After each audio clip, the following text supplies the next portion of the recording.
বান্দাকে আল্লাহ রাব্বুল আলামিন তাকদীরও নির্ধারণ করছেন, আল্লাহর ইলমেও আছে, লিখেও রাখছেন, সব ঠিক আছে, কিন্তু বান্দাকে আল্লাহ একটা ইচ্ছা শক্তি দিয়েছেন। ইচ্ছা শক্তি আল্লাহ রাব্বুল আলামিন দুই রাস্তার মাঝখানে বান্দাকে দাঁড় করাই দিয়েছেন।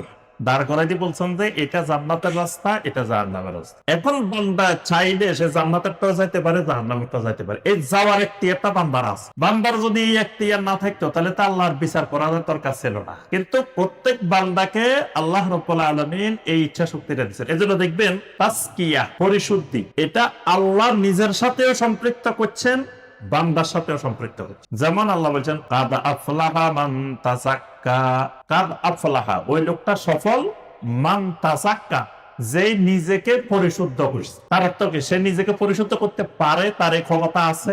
আবার কাদ আফলাহা মান যাক্কাহা ওয়া কাদ খাবা মান দাসসাহা, ওই লোক সফল যে তার নিজের নফসকে পরিশুদ্ধ করছে, ওই লোক ক্ষতিগ্রস্ত যে তার নিজের নফসকে ধ্বংস করে দিচ্ছে। তাহলে নিজের নফসকে পরিশুদ্ধ বান্দা করতে পারে, ধ্বংস করতে পারে, এটা বান্দার এই সক্ষমতা আছে, এই ক্ষমতা আল্লাহ দিছে বান্দাকে। তবে আবার আল্লাহ নিজের সাথেও সম্পৃক্ত করছেন। বালিল্লাহু ইউসাকি মান ইয়াশা, আল্লাহ যাকে চান তাকে পরিশুদ্ধ করেন।